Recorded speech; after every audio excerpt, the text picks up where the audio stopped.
This cameraman is the embodiment of me and my sleep schedule since the Australian Open started. Hey, I'm Christian Basnight and welcome to Christian's Court, where I cover tennis from all angles. If you haven't yet already, make sure you subscribe and click the notification bell so you're notified whenever I post more Australian Open updates throughout the fortnight. Now, when the Australian Open draw came out, perhaps one of the most highly anticipated first round matches was between two-time champion Naomi Osaka and former top 5 player Caroline Garcia.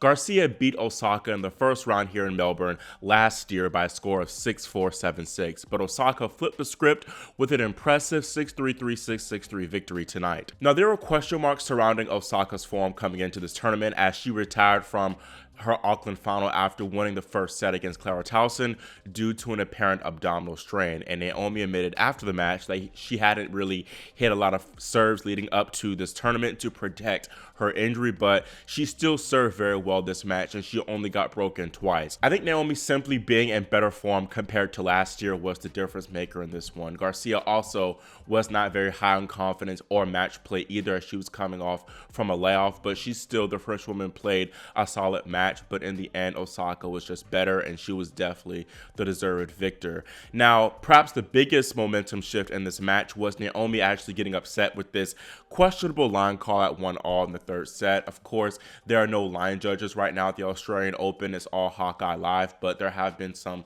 conspiracies that Hawkeye Live isn't really exactly 100% correct.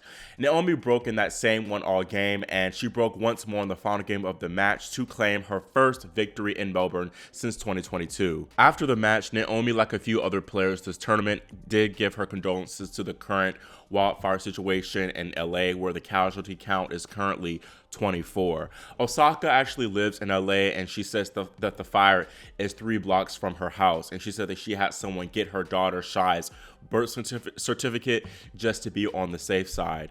Of course, it's just a horrible situation going on right now, and my thoughts and prayers are with the people of LA. Back to the tennis, Osaka's revenge tour isn't over yet, as she'll now play Karolina Muchova in round 2, who only dropped 2 games in her opening round victory over Nadia Podoroska. Muchova beat Osaka at the US Open second round this past year in 2024 in 2 tight sets, and I do gotta slightly favor the Czech here in this one, but I believe Naomi does still have a solid chance of getting the W, especially if her abdominal issue continues to improve. Coco Gauff also got her lick back when she took on Sofia Kenin, who beat her the last time they played, which was in a major first round as well at the 2023 Wimbledon Championships. This time, Gauff took a 6-3, 6-3 win over her compatriot, but the scoreline wasn't as straightforward as many people might think.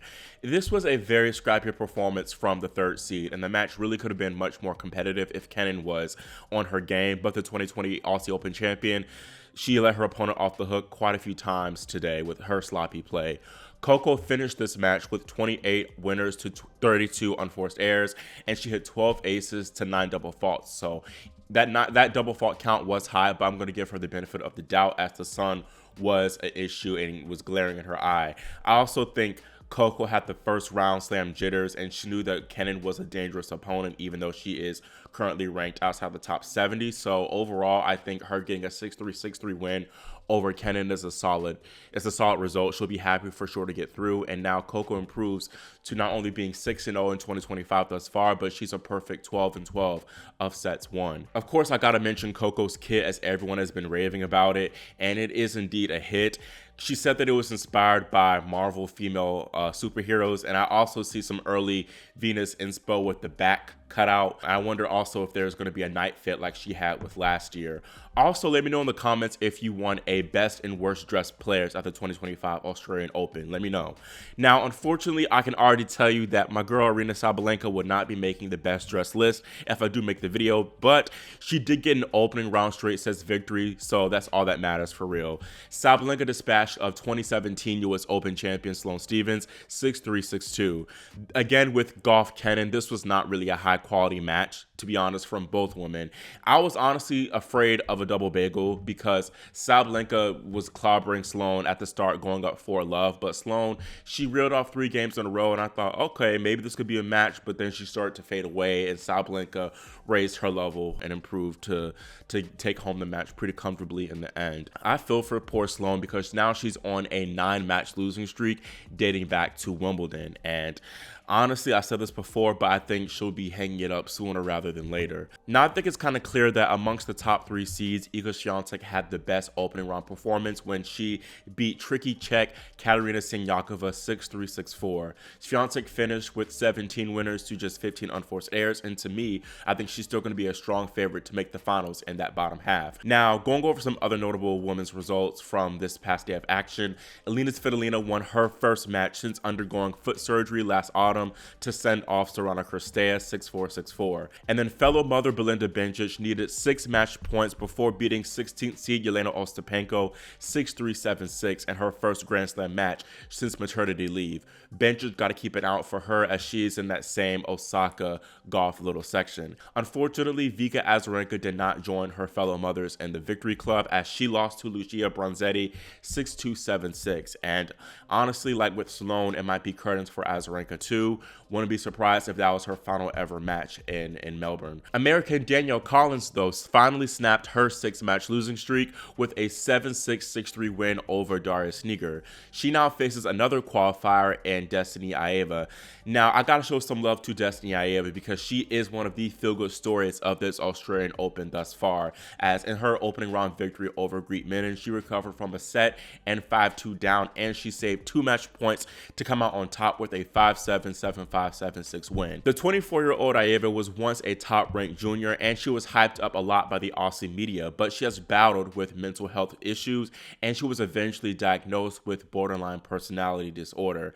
Destiny is currently ranked 165th in the world, but she has never advanced past the Australian Open first round in her 4 attempts until today. This is also her first slam main draw victory period overall, so it's nice that she got this milestone done at home. Another cool thing worth noting, Aeva is currently without a clothing sponsorship deal, so she's been wearing old dresses that are even like 10, 15 years old. Recently wearing this 2013 Stella McCartney Wozniacki dress, so she's bringing outfits out the archives now, so that's another cool thing with her. Let's see what outfit she brings for her second round match against Danielle Collins. Another American, Jessica Pegula, earned a very decisive win over Maya Joint, the Aussie, by a score of 6-3, 6-love. Joint is a promising young player, and she recently got to the semifinals of the Hobart International, so that's a very impressive win from the 7th seed Pegula. Transitioning to talking now about the men, we had 3 big stars playing at the same time in the first part of the night session with Djokovic, Alcaraz, and Kyrgios. Novak got by an early round test from 19-year-old American Nishesh Basavaredi, winning 4-6, 6-3, 6-4, 6-2. Nishesh has been getting comparisons to Novak as he, first of all, has very good returning skills, and he also hung with Novak toe-to-toe from the ground on multiple occasions. He just made the Auckland semifinals too, narrowly falling to the eventual champion Gael Monfils, so I think his future is very, very bright. I was impressed by what I've seen from him in the past few months, so I would not be surprised at all if he cracked top 50 by the year's end. This was overall not a horrible match from Novak standards, considering that he hasn't played a whole lot of tennis recently, but he's definitely going to have to play a lot better if he wants his record-extending 11th Australian Open title and, of course, that 25th major crown. His section of the draw is not easy at all. It was interesting, though, to see Andy Murray make his coaching debut as he was coaching Novak from the sidelines, and I saw some people make some jokes during the match when Novak was losing about Novak firing Andy, but Djokovic himself said that his former rival did a good job coaching him, so hopefully it's the start of something great between the two. Novak's potential quarterfinal opponent, Carlos Alcaraz, began his campaign for a career slam when he got by Alexander Shevchenko in straight sets, beating him 6-1, 7-5, 6-1. The first and third sets were obviously very good from the Spaniard, although the second set is where things got a little bit more tricky, and Shevchenko served for the second set at 5-4, but overall, Alcaraz was just too tough and got out of that hole and progressed through to the second round with a solid win. Now, Nick Kyrgios did not join his buddy Novak nor Carlos Alcaraz as round 1 winners, as he lost to Scot Jacob Fearnley 7-6, 6-3, 7-6. Nick was doubtful of even playing this tournament due to him picking up an abdominal strain recently, and he clearly struggled with that today.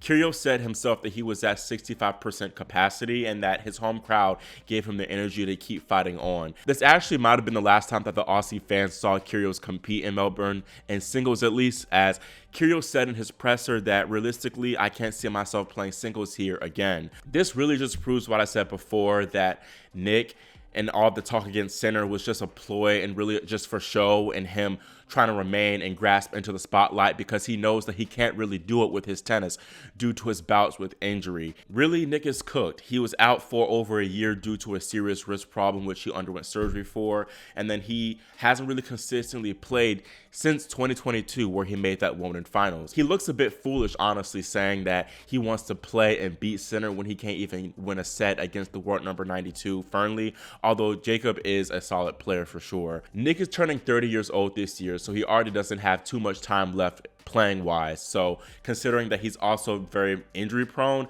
I can see him hanging it up for good at the 2026 Australian Open, in singles at least. Now, speaking of Nick's best buddy, Jannik Sinner, Sinner got by a stern opening test against Chilean Nicolas Jarry, winning it 7-6, 7-6, 6-1. Jannik continues his streak of 29, I believe, consecutive sets won, which dates back to the Shanghai round of 32. And Sinner is also 30-1 in his last 31 singles matches, which is incredible. Frances Tiafoe was also in action on Sunday, but the American had a tough go at it against Otto Rinderknecht. Making his Lululemon debut, the 17th seed Tiafoe led his French opponent 5-2 in the fourth set, being a game away from victory, but he soon after fell ill and started vomiting and dealing with cramps. Tiafoe somehow battled past the physical ailments, winning 7-6, 6-3, 4-6, 6-7, 6-3. After the match, Francis said he probably would have called it quits if this weren't a slam, so it's a great effort for him to keep pushing through and get the job done in the end. Tiafoe also had an interesting explanation for his issues, saying that he was overhydrated actually from mixing electrolytes. Tiafoe also said he was kind of thrown off from the earlier 11 a.m. start, which was likely done to put him in the primetime viewing spot for us US viewers. Big Fo said that he preferred to play his Aussie Open matches at night as he is a night owl, so let's see if the tournament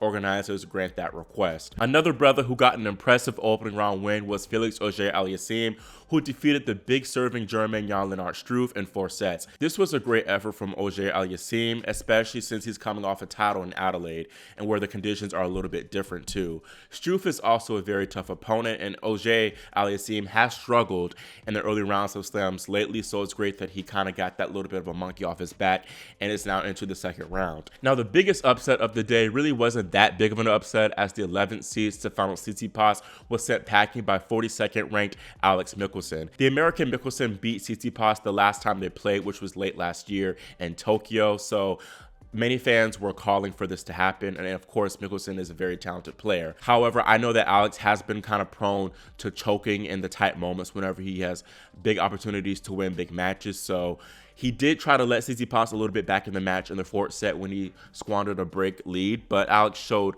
a lot of maturity to get the job done here. Michelson simply was the better player than Tsitsipas today, plain and simple. His backhand is solid, definitely better than Tsitsipas's backhand, which is notoriously the Greekman's Achilles heel. Michelson also often came out on top of the backhand rallies, and he was effective at net, winning 13 of 15 points at the forecourt. The loss marks the third consecutive slam where Tsitsipas has failed to make it past the second round, as he fell in the opening round of the US Open as well, and he lost in the second round of Wimbledon last year. Stefanos is definitely in a little bit of a rough patch. He finished last year outside the top 10, which was his lowest year-end finish since 2018. Tsitsipas, though, was surprisingly optimistic about the loss and even said that he's a better player now than in years prior. I'm glad he's in a good mindset, but I feel like Stefanos is a little bit delusional with this statement because the results aren't proving his point. Steph is still relatively young at 26 years old, but I can't help but wonder whether we've already witnessed his peak, which I think was in 2021, where he made his first slam final at Roland Garros, falling to Novak Djokovic in 5 sets. Really, a lot of people said that he hasn't been the same since that loss, and his backhand, which again has been a big issue for him, has not gotten better at all, and it's prevented him from improving and getting his hands on a slam title. I'm not sure really if Tsitsipas has what it takes now to win a major. Yes, Novak is becoming less of a factor, but you got the likes of Sinner and Alcaraz to contend with. Let me know what y'all think in the comments. Has Tsitsipas already peaked, or does he still have what it takes to improve and snag a slam? Brit Jack Draper and American Tommy Paul were close to joining Tsitsipas in the upset club, but the 15th and 12th seeds battled through in 5, beating Mariano Navone and Chris O'Connell respectively. 10th seed Grigor Dimitrov, though, retired from his match after dropping the opening set, citing an ongoing groin injury. Now, looking ahead to day 3 of action, it's a little bit of a dud, to be honest, especially compared to day 2. Fritz, Medvedev, Paolini, and Rybakina are the highest seeds in action. That Rublev-Fonseca match will definitely be the big match to watch.